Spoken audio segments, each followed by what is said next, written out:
মন্ডল সবাইকে জানাচ্ছি রক্তিম শুভেচ্ছা এবং আমার অন্তরের অন্তঃস্থল থেকে ভালোবাসা।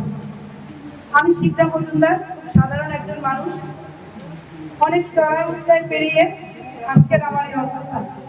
আমি অনেক কষ্ট করে এতটুকু পথ পাড়িয়ে এসেছি। আমার জীবনটা তো সহজ ছিল না। তো আমি অনেক আগে থেকেই পিছিয়ে পড়া নারীদেরকে নিয়ে কাজ করার সৌভাগ্য আমার হয়েছে এবং বিশেষ করে নারী অধিকার, নারীদের সঙ্গে কাজ করে আমার প্রায় 1994 সাল থেকে আমি পুলিশ নারী কল্যাণ পরিবারের সাথে জড়িত। 94 সাল থেকে যদি আমি জড়িত আছি, এই নারীদের সাথে আমি অনেক কাজ করেছি, এটা আমার সৌভাগ্য। সবচেয়ে বড় কথা হলো আমি হিন্দু বৌদ্ধ খ্রিস্টান ঐক্য পরিষদের সাথে সবসময় কাজ করে গিয়েছি, সামনের সারিতে ছিলাম।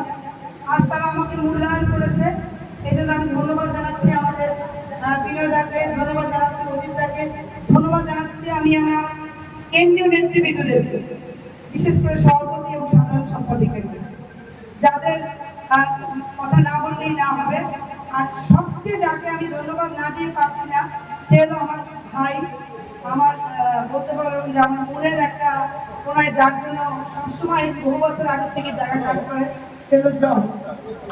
জয় অনেক উৎসাহ দিয়ে আমি এই কাজে আসতে দ্বিধাবোধ করছি, ওর উৎসাহে আমি এগিয়ে এসেছি এবং সবচেয়ে বড় সহযোগিতা করেছে আমার যে সামনে আমার ভবিষ্যতে আমার নেত্রী।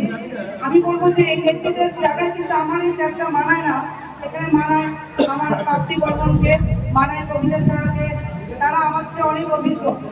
আমি খুব বেশি ভালোবাসি তাদেরকে, বিশেষ করে পাপড়ি বর্মন খ্রিস্টানদের প্রতিনিধি এবং উনি এত বিনয়ী, এত ভদ্র, যার ভাষা মুখে প্রকাশ করে আমি বুঝাতে পারবো না, এবং এতটা আন্তরিক, এতটা পরিচ্ছন্ন গুছানো। আর কবিতাদের কথা কি বলবো, তার তো কথাটা কবিতার মতো, ছন্দের মতো, মানে সে যেখানেই যাবে সেখানেই বসন্ত, সেখানেই ফুল ফুটবে, তার জন্য কিন্তু মাথার পিছনে ফুল ফুটে আসে। যাই হোক, আর আমার সামনে আমার যে নেতৃবৃন্দ বোনেরা আছে, আমার যে সহযোগিতা বোনেরা আছে, আপনারা জানেন না ওরা কতটা দক্ষ। ওরা প্রত্যেকে কিন্তু একজন যোদ্ধা, প্রত্যেকে। এবং আমি আরো ধন্যবাদ জানাই আমার সাথে যে আমার উপস্থাপিকা, ওরা আমার কন্যা সমতুল্য এবং আমরা বন্ডিংটা কিন্তু বন্ধুদের মতো। আমাদের কিন্তু যে আমি করো তুমি ছোট, তোমার বইতে না দিলে আমি যাবো না, আমি কিসের শাড়িতে বসতে ভালোবাসি। আমার চেপটা যদি অন্য কেউ বসে তাহলে আমার বিরক্ত লাগতেছে, এটা বলছি আমাদের কিন্তু সুন্দর লাগতেছে, মানে আমার মনে হয় কাজ করবো, বসতে হবে এবং ধন্যবাদ জানাচ্ছি আমার সাধারণ সম্পাদিকের সাবিত্রীদিকে, কারণ উনিও দক্ষ এবং আমি বলবো যে সাংবাদিক, এবং সবচেয়ে বড় কথা হলো যে উনিও আমাদের মতো সোলজার, যুদ্ধ করে সংগ্রাম করে জীবনে। আমি খুব কষ্ট করে আজকের এই গল্পের পায়ে পেরিয়েছি। আমি সোনাতে আমি স্মুখে নিয়ে আসছি। আমি জানি রাস্তায় চলতে গেলে মেয়েদের যে কত প্রতিবদ্ধতা বেরোতে হয়। আমি ওদেরকে বলেছি যে দেখো, আমরা এমন একটা সংগঠন তৈরি করব যে আমার সন্তান, আমার কন্যা যেন নির্দ্বিধায় সামনে এগিয়ে যেতে পারে। আমাদের কন্যা, আমাদের পরিবার, আমরা সন্তান দেব, আমাদের পরিবার, আমাদের জায়গা জমি যেন অন্য কেউ না বহন করতে পারি, আমাদেরকে যেন ধাক্কা মেরে উচ্ছেদ না করতে পারি, আজকে যেন এসিড দগ্ধ না হয়, যেন ইংরেজিতে যে ক্ষত বিক্ষত না হয়, এগুলো আমরা চাই না। সবচেয়ে বড় কথা, আমরা চাই আমাদের কন্যারা শান্তিতে, নিরপেক্ষভাবে, সুন্দরভাবে তার সম্মানের সহিত কাজ করতে পারে। আমি মনে করি আমাদের চাঁদপুর, রাতের চাঁদপুর, দিনের চাঁদপুরের যে রাতের চাঁদপুর অনেক নিরাপত্তা, আরো নিরাপত্তার আমরা চলে আসবো, আমরা আরো সচেতন হব। আপনাদের সহযোগিতা থাকলে আমি অবশ্যই আমার পরবর্তী কর্ম, আর বিনয়দার কথা তো না বললেই না, বিনয়দা আমার পরিবারের একটা অংশ, তার নামের সাথে বিনয় যুক্ত আছে। আমি আর কি বলবো, যখন আমি বিনয়দার কথা বলি, এনএসএস ডাইরেক্টর প্রধান ঢাকা থেকে বলে শিবরাদি বিনয় কেমন আছে, আমাদের ডিআইজি স্যার বলে শিবরাদি বিনয় কেমন আছে, দাদা ভালো আছে। এই যে তার প্রাপ্যতা, এই যে তার পাওয়াটা, এটা সবচেয়ে মানে বড় প্রাপ্য। আর অজিত দাই তার অর্জন অনেক বেশি, সাদা মনের মানুষ নেই, সবাই এখানে একজন সোলজার, সবার কথা আমি নাম বলি না বলি, সবাই আমরা ভালো। আমাদের হাসপাতাল এত এখন থাকলে রুগী দেখলে পয়সা পাইতো, সেই রুগীটা বন্ধ রেখে একটা হাসপাতাল এখানে আসছে।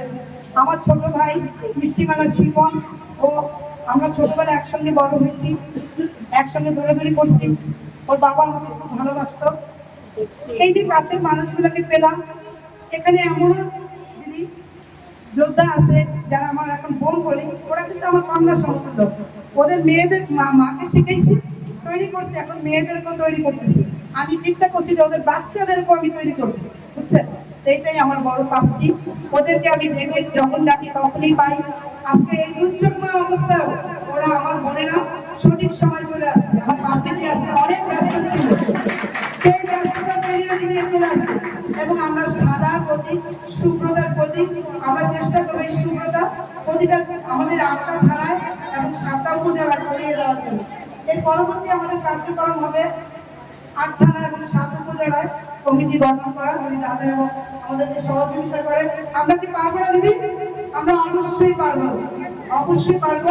আমাদেরকে পারতে হবে যদি আপনাদের হাত আমার মাথার উপরে থাকে, আপনাদের শুধু নির্দেশনা আমার কাছে থাকে, তাহলে আমি আপনাদের পথ অনুসরণ করে আমি অবশ্যই পারবো। এভাবে আমরা এগিয়ে যাবো। যদি ঝড় বৃষ্টি হচ্ছে, উপস্থাপিকারা আমার দিকে বারবার দেখাচ্ছে লাইটটা দেন, লাইটটা দেন, ঠিক আছে? আর দেরি করবো না। আজ আমি আনন্দিত, আজ আমি গর্বিত। আর আমাদের অনেক বক্তা ছিল, যেমন আমার বোন, ছোট বোন রাখি মজুমদার, সেও বক্তব্য দেওয়ার ছিল, আমরা তাদেরকে দেই নাই। যেমন আমার সাথে রূপা আছে, ওই রূপা আছে, ওরা আমার ছাত্রী এক সময়, আজ আমার সঙ্গে সহযোগিতা। এইটা কিন্তু আমার জীবন অনেক বড় প্রাপ্তি। বলো, এখানে একটা হাতে যেতে পারে না? আমার ছাত্রীরাই আমার সহযোগিতা, এরা আমার ছাত্রী, এরাই আমার সহযোগিতা, এরাই আমার শক্তি। তো যাই হোক, আমরা সামনে এগিয়ে যাবো এই জাতির জন্য, আমাদের হিন্দু সম্প্রদায়ের জন্য, সংখ্যালঘুদের জন্য। আমরা দাদাদের দিক নির্দেশনা নিই, যেভাবে আমাদের কাজ করতে হয়। আমরা যদি 13 দিনে এইটুকু এগিয়ে এসেছি। আরেকটা কথা দিদি আমি আপনাদেরকে বলি, এই 13 দিনে আমরা 3টা সভা করেছি। আমার বোনদেরকে জানানোর জন্য 3টা সভা আমরা করেছি কিনা বলো? হ্যাঁ, করেছেন না? জোরে বলো।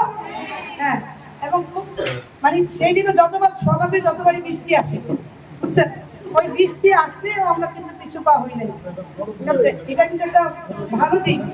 আজকেও কিন্তু শান্তির বার্তা বরিষ্ঠ দ্বারা বইছে বলে